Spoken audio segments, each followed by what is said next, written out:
Hi, everyone. Welcome to the first of our information sessions for incoming students and families. We're so excited to welcome you to Barnard, and our goal here is really to help you feel much more prepared before you arrive on campus in just a few weeks.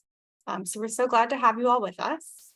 Our campus partners will talk about what to expect as students navigate the transition to Barnard and along the first semester, and how our parents, families, and other supporters can assist and support their students and help them succeed over the months to come. So today we'll be talking about navigating life on campus. So as we all know, daily life in Morningside Heights can be very different than living at home. So our panelists today will share what to expect and how you can support your students as they navigate living in the residence halls, eating on campus, staying safe, and finding on and off campus work opportunities. So we will go ahead and pass it to our first campus partner.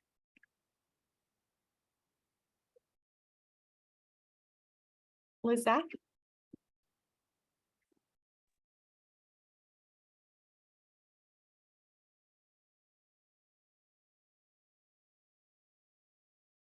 We can't hear you, Lizette.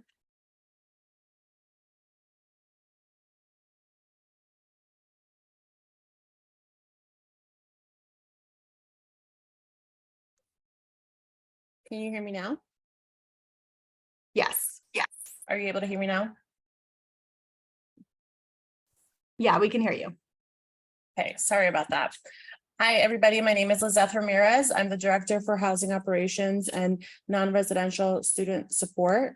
I've been at the college for 7 years, and I would like to talk to you about a little bit about how your student will transition to life on campus, living away from home, living independently for the first time, and amongst peers, and how do they navigate that transition that can be very scary, very anxiety inducing.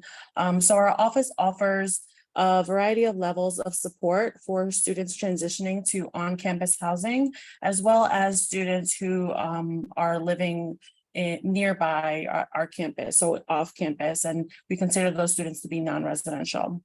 So the first layer of support that we have for students are their peers, their upper class students who are in leadership positions called resident assistants. And the resident assistants offer programmatic opportunities for social interactions, educational programming, life skills programming. The second layer of support we offer is our community directors, which are master's level full-time professionals who serve on an on-call rotation. They also serve in more of a mediator capacity if your student is having any issues with their suite mates or roommates. And then that person is also there to offer any resources that with campus partners that may be of assistance as they navigate any connections to primary health and counseling, our Beyond Barnard partners, and Access Barnard, any other resources that the student might need. A new resource that we are launching this year is our support for non-residential students. Myself, as well as my colleagues, will be launching a community building support system for students that are considered themselves non-residential. And we will provide, our goal is to provide a community building where students, although they're living off campus, still feel that connection to campus that our residential students traditionally feel. My advice for incoming students would be to take advantage of every single opportunity that they have within the residence halls. And even though it may seem scary to eat by yourself in the dining hall, for example, everyone else experiencing their first year at Barnard is having a similar experience. And the goal is for you to have a shared experience and to eventually support one another as a community. And my advice for parents would be to allow your student to have that experience, allow your student to identify the resources that they need, identify and explore all the opportunities that are available to them on campus, and trust that we have the support systems in place here to really develop them into the people that they will be once they graduate and leave Barnard. And I will pass it along to my colleague. I'm not sure who's next, Caitlin.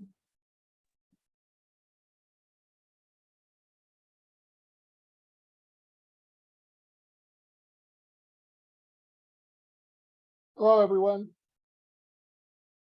My name is Robert Caratuda. I'm the Executive Director for Safety in the CARES department. CARES is sort of a unique program of how we approach safety at Barnard, a very holistic approach.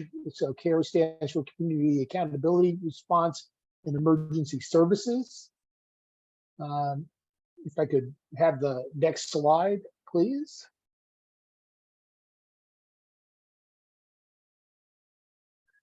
So it's you see a couple of numbers there, our response team and our community safety team. Our community safety team, you may have heard the words public safety at other colleges or in other areas. Our community safety team are our community safety officers. So they're our security team. They deal with emergencies. They're the 911 of Barnard College. So physical security, fire safety. They run fire drills throughout the year. They give safety instruction on how to, various elements and tips for safety in our community. We also work with the public safety team at Columbia University. So anything that's going on in our community, in our neighborhood, we know about it, and we're able to relay messages to our staff, our students. So if you're not feeling well, you have a medical emergency, our community safety team, that's the number to call, that's 6666 number. Our response team, more of the social services side, the psychosocial, they're about well-being. We want to connect you to Barnard resources, counseling. You have issues with your roommate. These are the teams to call. They'll come. They'll work with Res Life or any other emergency services if need be too, and they'll put you in touch with people who can assist you. So if you lose a key, you lost something on campus, you just have questions about really anything, that response team member is the one to call.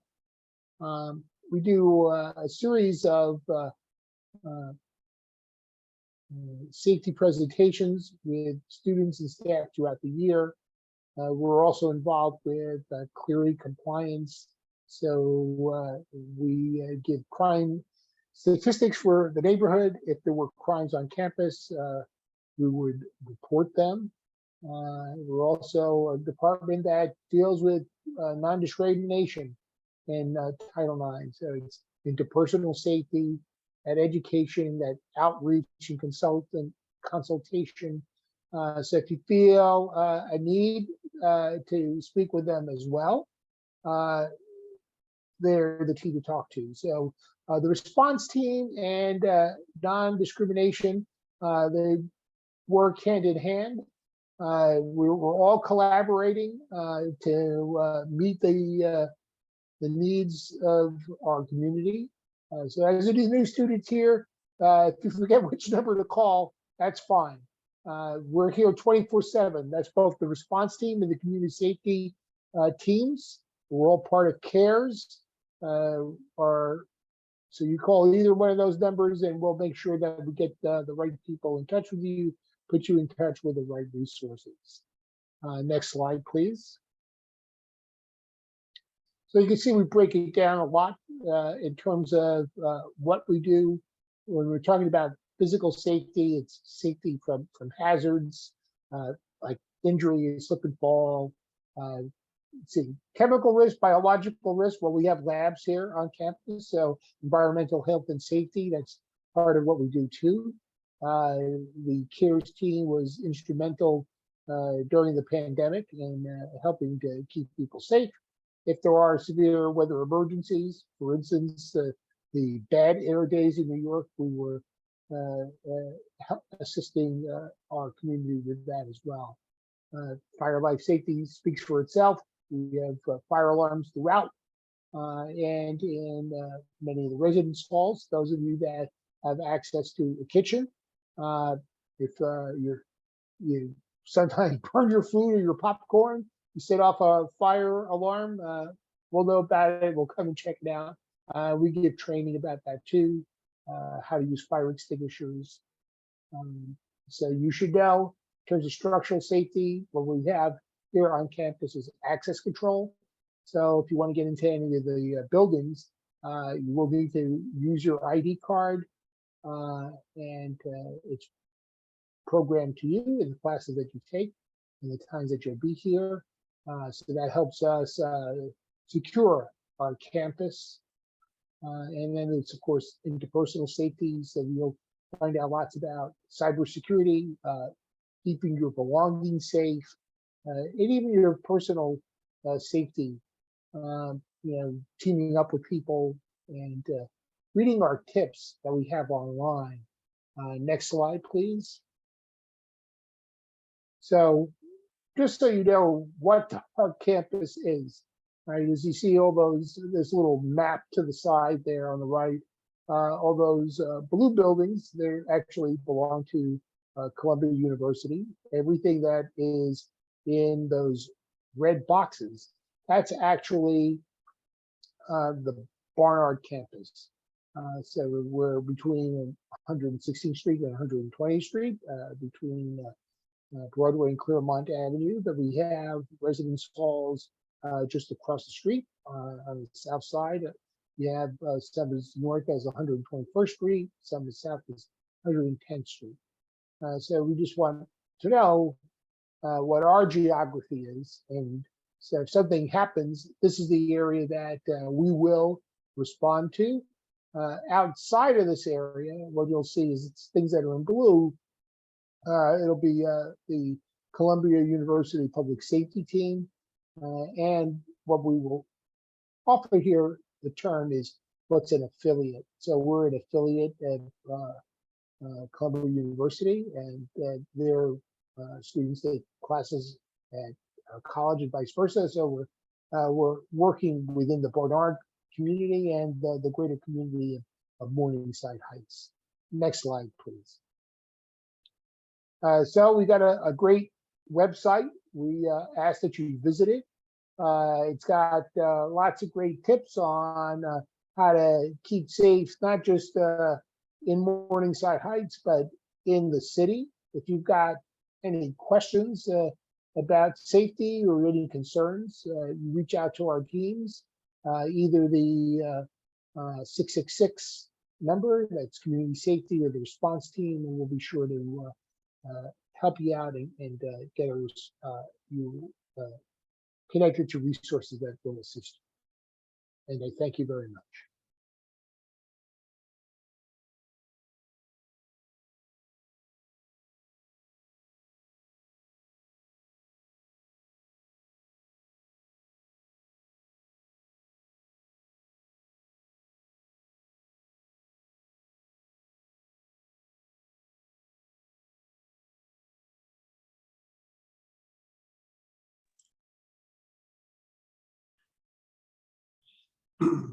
Good evening, everyone. My name is Joseph Vena. I'm here with Erica Domino. I am the resident district manager for Barnard Dining. Erica Domino is our registered dietitian. So we're going to briefly go through a slideshow and tell you all the wonderful things that Barnard Dining is about. So if I could share my screen, that would be great. And share screen. So welcome to Barnard Dining. Barnard Dining has several dining locations. One is known as Hewitt Dining. It's also Barnard Kosher Dining Facility. We have the Barnard Dining Bubble Tea and Sushi Spot, where we have hand-rolled sushi to order, as well as bubble tea. Let me briefly go back to Hewitt Dining. That's our all-you-care-to-eat facility. It accepts meal swipes, and it's open 7 days a week. Back to the Barnard Dining Bubble Tea and Sushi Spot. That's open Monday through Friday. We have a place called Diana Center Cafe. It's located on the second floor of the Diana Center building. It accepts Barnard points. There's also meal swipe available there, and I'll get into meal swipe in a minute.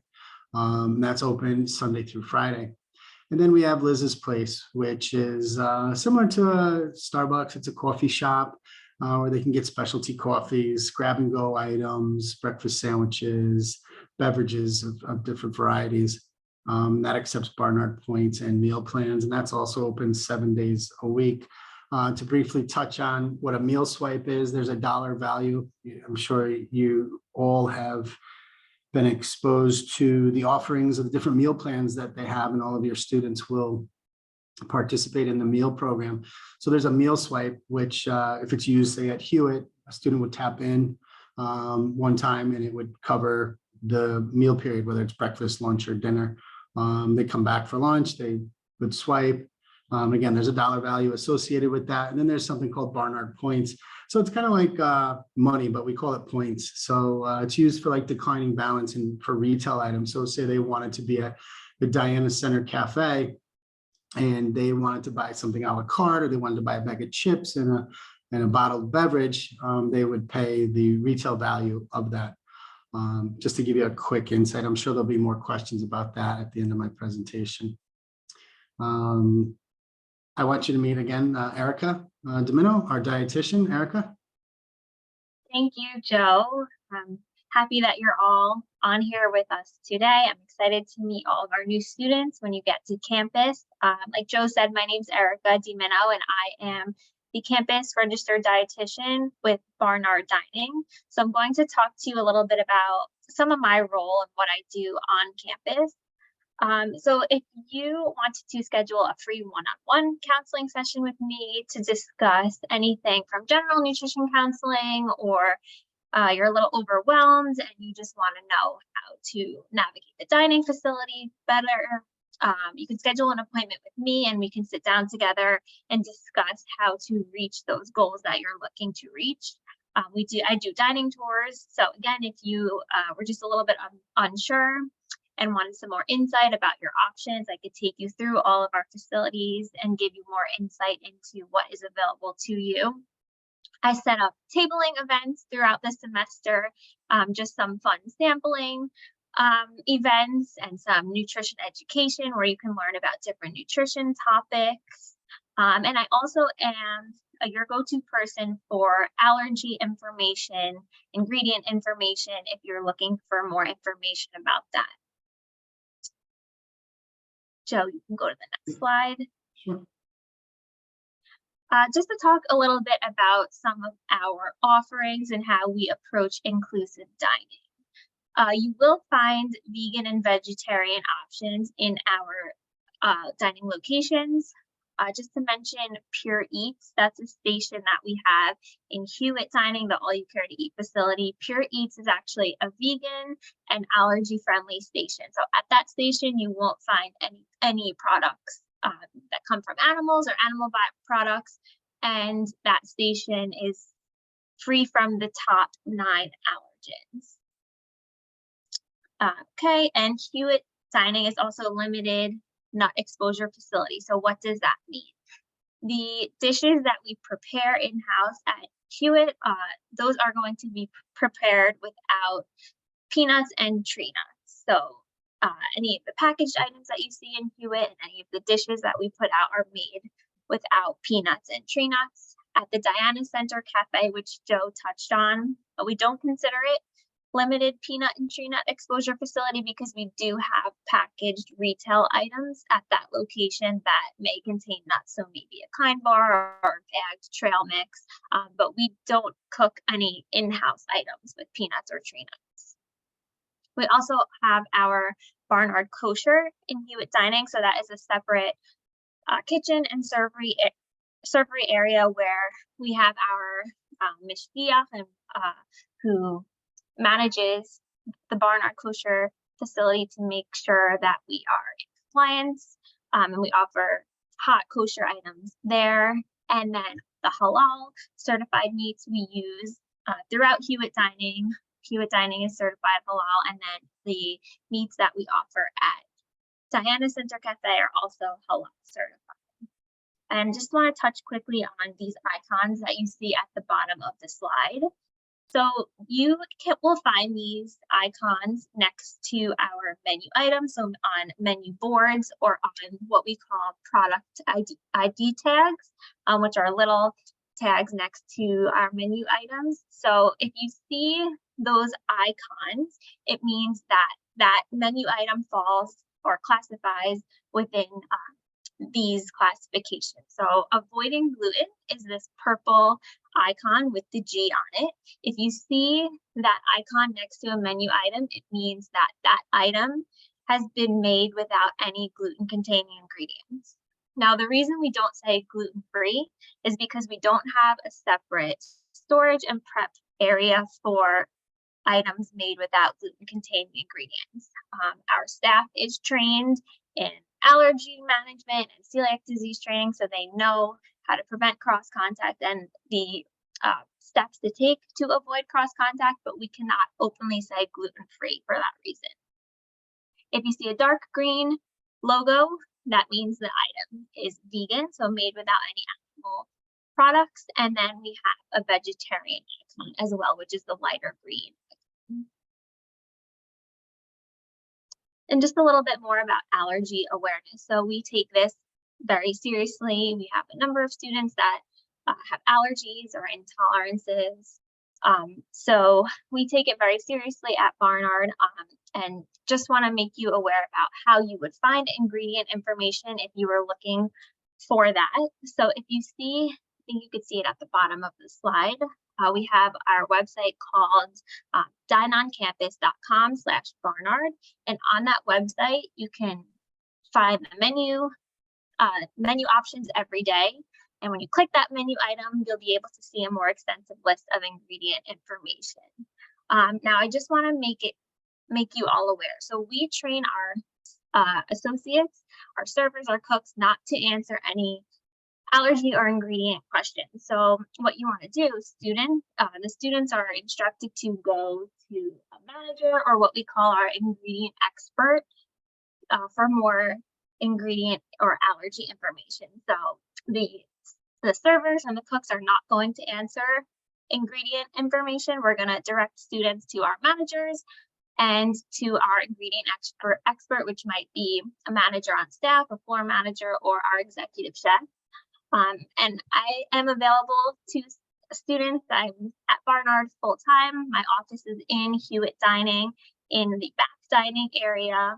So I have an open door policy. You can always knock on my door, ask for more information. I'm here as your health and nutrition resource within Barnard Dining. Thank you so much, Erica. I appreciate that. Well covered. I want to touch just a little bit on our kosher and halal dining on campus. Students who are observing kosher or halal, they're always asking where they go. We have as Erica described, we have the kosher facility at Hewitt Dining. The rest of the campus, all of the meats are halal certified as well. So Diana Center also has grab and go items as well as Liz's Place. We do have Shabbat meals, so reservations are required. So we just ask that your student signs up each week by Wednesday at midnight so that we can properly prepare fresh ingredients for excellent menu offerings for the Shabbat meals. There's always a registration link that's located on Dine on Campus, as well as in the kosher servery. We have a QR code for a quick link there as well. Again, just talking quickly about halal meals. Hewitt Dining is a halal certified facility. Diana Center offers halal options. Some of the management team here, the key players. Obviously, there's a picture of myself. Wadi Zadwani is our operations manager. Lynn Marie Schnauzer is our senior director of dining. Daniel Funk is our executive chef for the campus. you met Erica Domino, and then our marketing manager is Elizabeth Chit Sanchez. These faces you will see all the time on the floor, all day, but pretty much every day. And again, we're accessible and approachable. And if there's any questions, we're always available to give guidance to your student, no matter what the question may be. We also encourage the students to stay connected through social media, Instagram, Facebook, Dine on Campus. We broadcast a lot of what we're doing ahead of time. We have a lot of pop-up events, events that are inclusive of student involvement, such as teaching kitchens, where we teach students how to prepare simple foods in their residence halls, and just give them different pointers. It's a fun way to stay connected. And that's about all we have right now for this part of the presentation. I'm going to hand it off to the Director of Auxiliary Services, Debbie. Thanks, Joe. Thanks, Erica.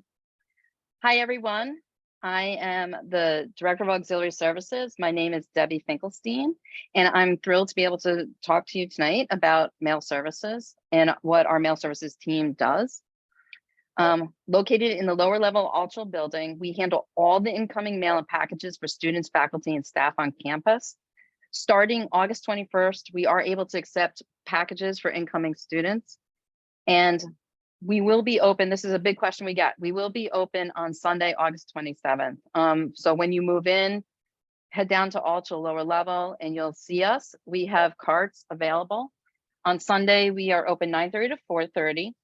Monday through Thursday, we have extended hours from 9 a.m. to 5:45. And then Friday, we are open 9 a.m. to 3:45, Friday, Saturday, and Sunday. The other big question we get is, how do I send my item to the school or to my student? And it's really easy as long as you do, I know this sounds so simple, but like just do what's on the screen. Have the student's full name. Sometimes we have students with similar sounding names or exact same names. So please use your student's full name. The X's are the student's 4-digit mailbox number. And so just the 4 digits of the mailbox number with Altschul. And then we have the actual college's address, which is 3009 Broadway.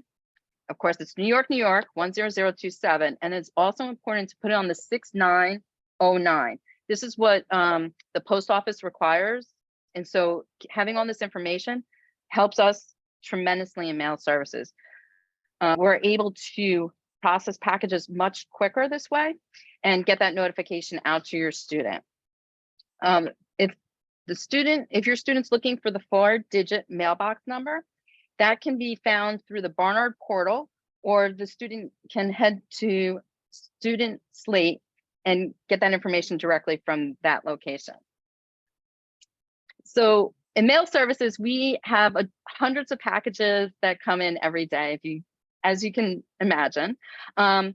So when sending items, the carrier may note that an item's been delivered. And that's great for the carrier, but we then need to accept it and process that package. So we need just a little bit of time to get that logged into our system. And then once it's logged into our system, the student then receives an email that the package is ready to come be picked up. So we ask students, please don't come until you receive the notification from us, even though the carrier may say it's delivered. We typically can process all the packages on the same day. Now, if something is like very urgent or timely, please email us at mailservices@barnard.edu, and we will try and keep an extra eye out for that. So speaking of that email, mailservices@barnard.edu, what's also extremely helpful is if you're sending a perishable item, if you can give us advance notice, that is tremendously helpful. So we would ask that if you can send us the student's name and contact number, because sometimes what we have on file may not match their current contact information. An item description, for example, is it cupcakes or donuts? I don't know why I chose those two things. The carrier it's coming from, a tracking number if you have it, and expected delivery date. Then what we do for perishable items, once it comes in, we log it into our system and we notify the student separately. So they'll get the automatic notification, but then they also get a notice that is, most of the time we try and call the students or text, or most of the time we try and call or email, sorry, not text, email or call. So it just helps us to have that contact information that's separate.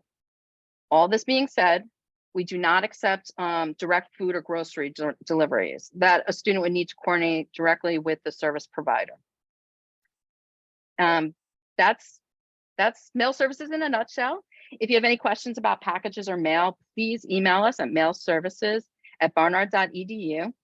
And if you have any questions about a package, just include the tracking number. That's really how we know what stage the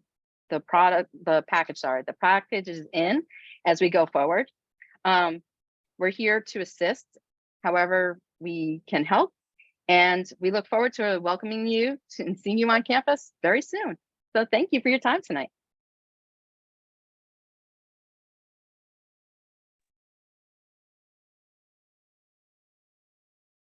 Hi, everybody. I'm Christine Valenza-Shin. I am the Executive Director for Beyond Barnard and a graduate of the college, proud member of the class of '84. So Barnard's changed a lot since I was in your position, but the fundamentals have stayed the same, and we could not be more excited to welcome you to this community tonight, and then obviously can't wait to see you in person towards the end of the month, which is coming up quickly. So what is Beyond Barnard? Beyond, I think there's bullet points. There we go. So we support students and graduates as they define, pursue, and achieve success in their careers and communities. So that's our mission statement. The part I would call out there is graduates, lifelong support. This is quite unusual among colleges. Barnard has always offered free lifelong support to its graduates. And so it's hard to imagine, since you haven't even started yet, being a graduate, but it actually being an alum of the college lasts a lot longer than being a student. So we're here for you. We have a number of focus areas. The first one is probably the largest, which is career development. Beyond Barnard is our name. We used to be career services, career development, career center. You know, these are more common terms for what we do. This is an umbrella term that covers everything that you would think a career center would do. So resumes, cover letters, interview prep, job and internship searches, networking, career exploration, super important. So we cover all of those things through events and through individual and small group advising. We are also the home for campus roles, otherwise known as student employment. So if you're interested in working on campus, and all students are able to apply for jobs on campus, from admissions through the library to being an RA to being a peer career advisor in our office. There's IT assistants. There's a huge range of jobs on campus. And we are the center for that. We're sort of like HR for campus roles. Another area is that we manage is funding for internships and research. So obviously we'll support your internship search, any type of internship you'd like to do. Many of them are paid, but even in this day and age, many internships are still unpaid, and that's where the funding comes in. So we have a number of internship programs that you can apply for, as well as funded research programs. A lot of those take place in the summer, but they can also be available during the year. Not generally as a first year for internships, but definitely sometimes in the spring semester, and definitely by the summer after your first year. We also are a center for advising for and support for applications to graduate and professional school. So if you are already thinking about that, or if you begin to think about graduate and professional school possibilities as you progress, or even if, as we said, after you graduate, you decide a number of years down the road to apply to graduate school, we're here to help support that process, whether it's exploring programs or helping you develop your applications or any other advice you might need around that. And last but not least, we are also the center on campus for any students who are interested in applying to national and international fellowships. So this could be anything from ones you've probably heard of, such as Fulbright and the Rhodes, to lesser well-known but equally supportive funding opportunities. These are often, fellowships often provide funding for graduate study, for travel, and for other opportunities. So we cover a lot of different things, but the thing that unites it is this concept of beyond Barnard, working not just on campus, but outside of campus, and then whatever your future plans might hold, graduate school work or otherwise. Next slide. So your path, your purpose is another one of our guiding principles. Just a couple of key points as you think about arriving on campus, and you're going to have a lot coming at you, everything we've talked about tonight, as well as your academics, your extracurriculars. It's really important to us at Beyond Barnard that you be a student first. So for those of you who will be in your first year, we really strongly emphasize that it's important, and for those of you who are transferring as well, very important to make the transition to Barnard, take the time to get acclimated to your classes, get acclimated to the academic atmosphere, as well as extracurriculars. Be a student first. When you're ready, whether that's week 1 or middle of your junior year or whatever it is, we're here. Beyond Barnard is here, and we encourage you to visit more than once and more than twice. It's not a one-time deal. You don't come in and have a conversation and that's it. It's an ongoing process. And we offer, as I mentioned, a lot of different programs, a lot of different types of advising, a lot of different events. So we encourage you to come. One of our key principles is we want you to follow your real intellectual interests, right? One of our sort of core tenets is that your major does not dictate your career. There may well be a strong connection, but there may not be. If economics majors, sure, they may go into finance, but they also might go into tech, they might go into teaching, they might go into the nonprofit world. There's, English majors can go into all sorts of things. We strongly believe in the power of the liberal arts education, and that the development, the skills and experiences you have as a student and in your extracurricular life, all of that feeds into and builds skills and experience for your careers, as well as actual internships, jobs, and other work experiences. But we really strongly believe that all 3 of those buckets, the academic, the extracurricular, and the professional, all work together to prepare you, to help you explore and help prepare you for what you choose to do in the years following Barnard, whether that's a single career path or one that takes many pivots. Always a reminder, graduate school has been around for 1,000 years, and it will still be there when you're 25. And it truly has. Graduate school truly has been around for about 1,000 years. There's often a really strong push or a strong feeling that you need to go straight to graduate school. And if that's your choice, and if that's what you're really interested in, we are here for that, and we'll help support that. But we also will help you imagine and think about what else is there besides graduate school or between college and graduate school. So happy to discuss that. All of us are happy to discuss that. And we bring a lot of alumni back to campus virtually or in person to talk about their experience both in the world of work and graduate school. Finally, sorry, back there, it takes time. It's sometimes easy to feel rushed and feel like you have to make decisions all at once, but I'll reiterate, be a student first, get acclimated, take time to explore what interests you, and check in with us whenever you need to, whether it's to find a campus job or to update your resume or to find out how you could connect to an alum or search for an internship. Whenever you're ready, whatever you want to talk about, we'll meet you where you are and help provide support and resources from there. Just looking at some of those numbers, I just want to point out a couple things. We obviously do a huge amount of one-on-one advising. That's both our professional staff, our full-time staff advisors, as well as our peer career advisors. We have a team of 10 students who are specially trained to support, and they're a wonderful, wonderful resource. Obviously can relate very closely to what you're going through and provide all sorts of practical advice. And they also, you're able to get an appointment relatively quickly with PCAs. There's almost always an appointment available the next day or possibly 2 days later.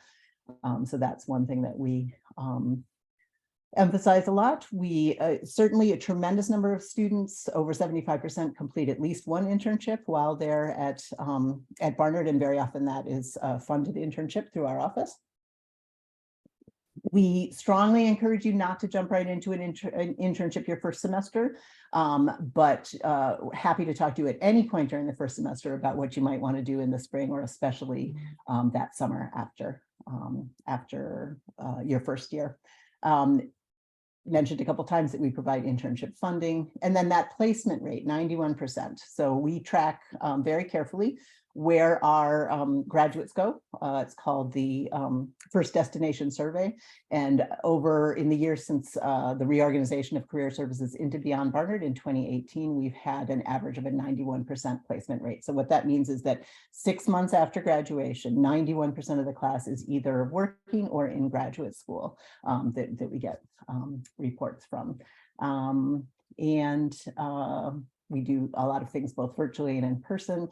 And then this summer we had a record-breaking summer research institute participants. So 325 students received funding to do research, scientific research on campus and also in other colleges around the city, as well as some medical centers. So those are some of our facts and figures. And then I just want to quickly give you a checklist for some things you can be doing in the next over the next 4 weeks. So first up, you want to pack your passport, attend a Beyond Barnard workshop during NSOP, and activate your handshake account. So I'll delve into those 3 things and then wrap up. So first up, pack your passport or other documents that establish work eligibility. So this will make your life so much easier. And this is where we really ask parents and family and other supporters to help us out. Basically, the bottom line here is that if you want to work on campus, or you get a paid internship, or you apply for an internship grant through our office, or if you get a job waiting tables at a nearby coffee shop, all employers require an I-9 form. It's a federally required I-9 form related to taxes. You can't fill out and complete and have that form approved without proving identity and eligibility to work. So the easiest is a US passport or a US passport card. If you have one of those things, that is the single piece of identification. You bring it in person with a physical passport to our office, and our staff will check it off and approve your I-9 form. But if you don't have a US passport or a US passport card, there's specific combinations of other documents that also work. So things like driver's licenses, student ID with a photo, birth certificates. There's a full list. You'll see it's super comprehensive. That link is going to take you to the IRS website, or sorry, USCIS website, and it gives you all of the different combinations. So please, both our incoming students and if you, anybody else who can help you through the process, check out that list, look at it very carefully. There's many, many specific options. But the key thing we run into a lot is that, and I understand this, I sent my own son off to college 7 years ago. It made me very nervous to send him with these, documents, but they do have to be either original or certified copies that are issued by like government operation. So for instance, a birth certificate either needs to be the original birth certificate or a certified copy from a local government. So so we're really making a strong push that you pack this. It just makes life so much easier than suddenly figuring out, oh my gosh, I don't have my birth certificate, or I don't have the right combination, or I left my passport at home, and then having to do a last minute call home and mail and all of that stuff. So add it to your packing list, and it will make life much easier when and if you're ready to apply and get hired for a position. Next up, and I'll wrap up quickly, we are a little over time. We are doing a series of workshops during NSOP. If you are a pre-health student, there'll be an overview, offered at several different times on Tuesday. If you are interested in what a resume looks like at the college level, we will be running workshops for that on Tuesday and Friday. The Beyond Barnard introduction overview is highlighted in green because that's the only one of these that's required. That's one of the 4 required sessions that you'll rotate through on Thursday. So we will see all of you at some point on that day. And then back to the optional category. If you are interested in working on campus, in campus roles, there'll be an introduction and overview on Friday of NSOP. So we encourage you to do that. And last but not least, we encourage you to activate your Handshake account. So Handshake is Beyond Barnard's online platform. It's sort of our central hub where you can find out events, You'll see postings for off-campus internship and work opportunities. And it's also where you make advising appointments. So you will be able to activate your Handshake account on Tuesday, September 5th, the first day of classes, using your Barnard email address. And then just, so you'll be able to find out almost everything you need to know about Beyond Barnard through Handshake. But my third point there is just to keep an eye out. We do have a weekly newsletter. It comes out each Wednesday afternoon, and it highlights, various events and various other opportunities that come up. So again, really excited to see you, and please reach out if you have any questions in advance, but otherwise look forward to meeting you in person during NSOP.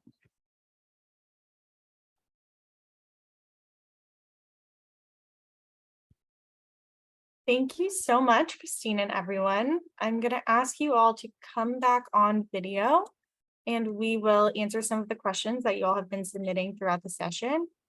Please continue to submit your questions. We have 10 minutes and we will get to as many as we can. Okay. So first of all, Christine, I'll stick with you. If you choose to do an internship over the summer after your first year on campus or any year on campus, are you given the option to stay on campus and live there throughout the summer? Yes, there is summer housing. There's two sessions, summer housing A, summer housing B. There's a cost associated with that, but there are also some of the special internship programs, funded internship programs that we run either entitle you to reduce summer housing or cover it completely. So that's definitely, when we do our overview at NSOP, we'll highlight some of those programs. You also can find them on our website, which is on the slide. Yeah. Robert, we know that students sometimes feel unsafe after dark when the sun goes down. So can you talk a little bit specifically about safety services that are offered to Barnard students in the evenings? Are there, shuttles, numbers to call, suggested walking routes, things like that? Sure. So a great resource that lists all the opportunities for transportation after hours or on if you go to barnard.edu/cares, it'll actually give you safety tips about walking in well-lit spaces, keeping to main avenues, teaming up with a buddy on your walks. And it'll also, if you go to transportation, it'll show you the options available from both Columbia University and the service that we use, VIA. It's relatively local to our Morningside community. So once you're like in Greenwich Village or another part of the city, you can navigate your way home on your own. There's Uber, Lyft. You can avail yourself of those services.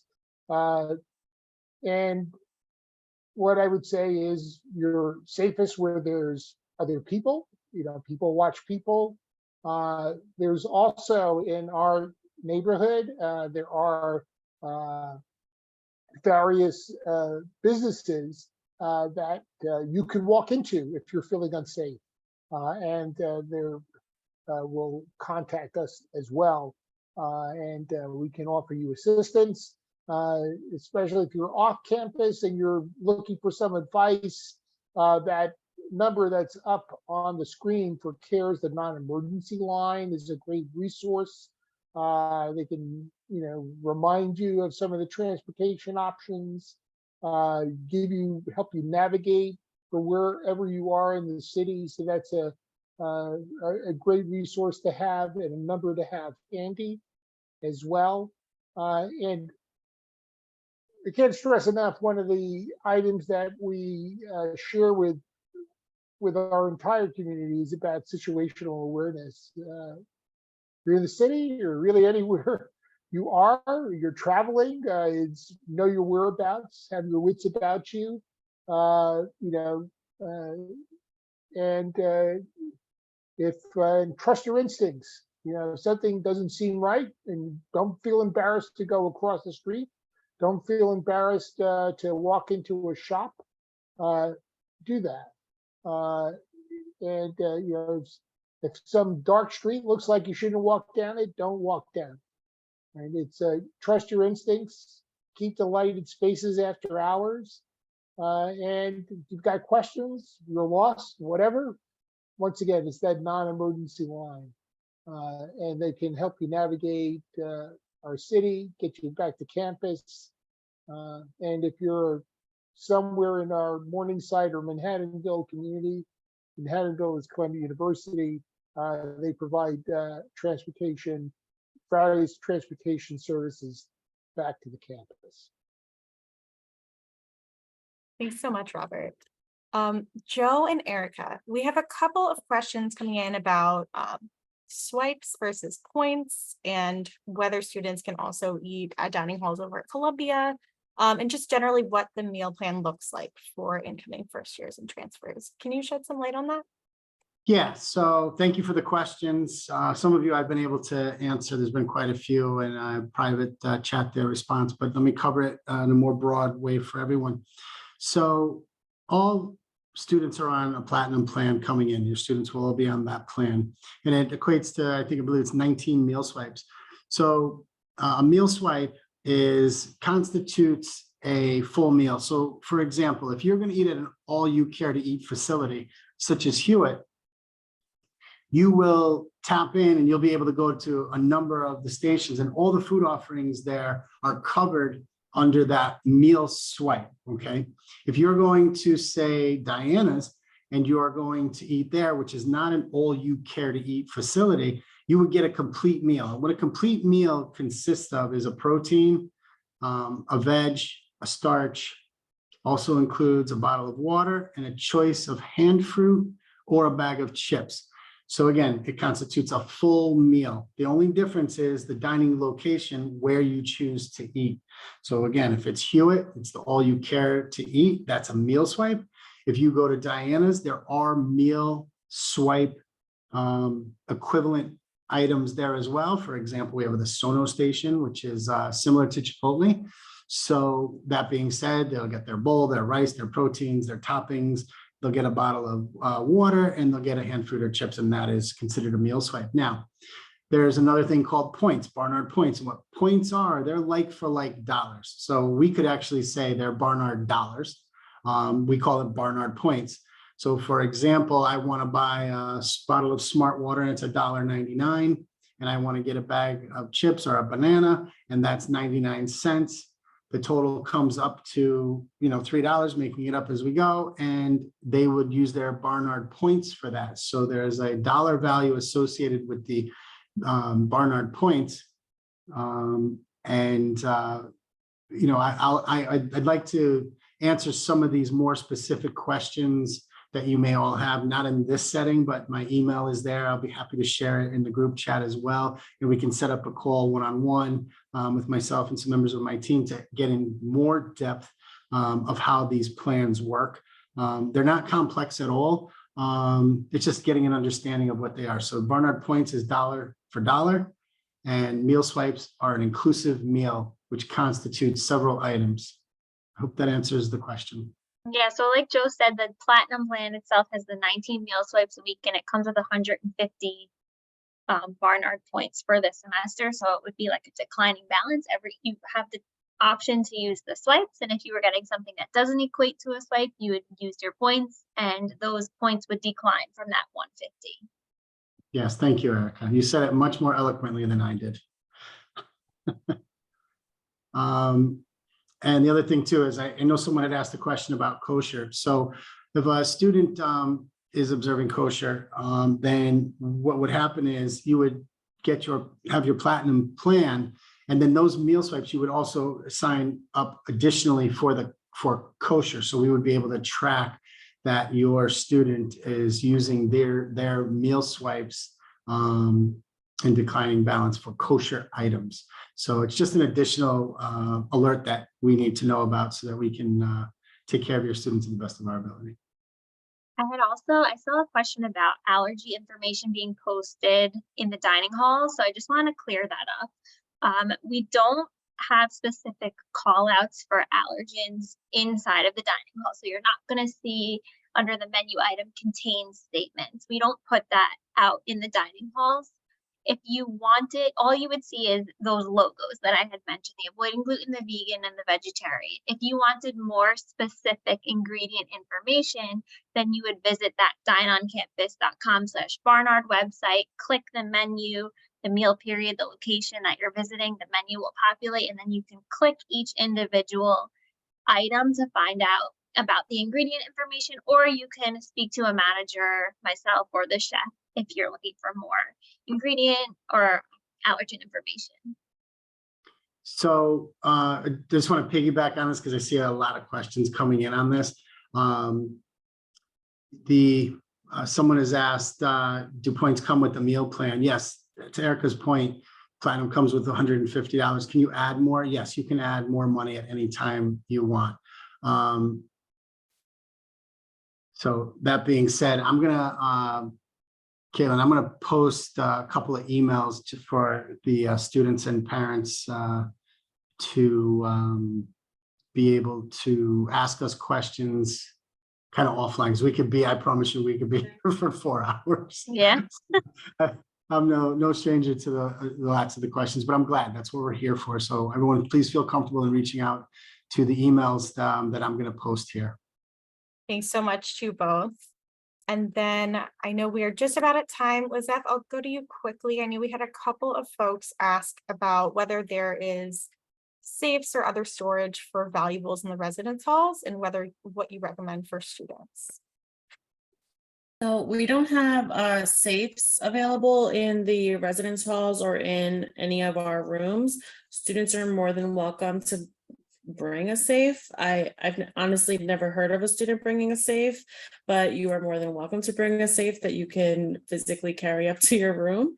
What was your other question, Caitlin? The other part There of that? were also some folks asking about waitlist assignments. Okay. So we are actively working through our wait list right now. We just completed our first year room assignments. So for first year students, you should have your student portal updated with your room assignment and the information of your roommate.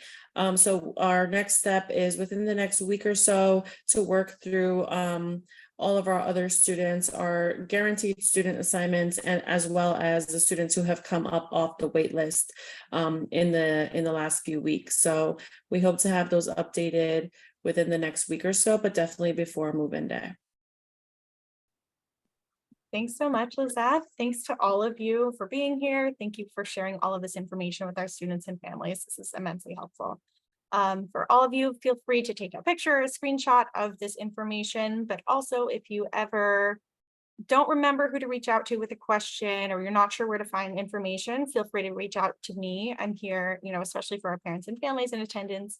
You can shoot me an email at parents@barnard.edu, and I work closely with all of these campus partners, and I can answer your question or connect you to the right person. I also want to share our upcoming sessions. So we'll be going more in depth over the next 4 Tuesdays and Thursdays over all of these topics. Academic experience and support will be this Thursday, so please register for everything that you are able to attend in person. We'd love to have you, and if you're not able to join, please know that all of these sessions are being recorded, and we will be emailing out the links to the recordings to all of you. So if there's something you missed in this session that you want to go back to, or if you're not able to join us another day, please feel free to watch those recordings. Thanks again, everyone. Have a great rest of your night.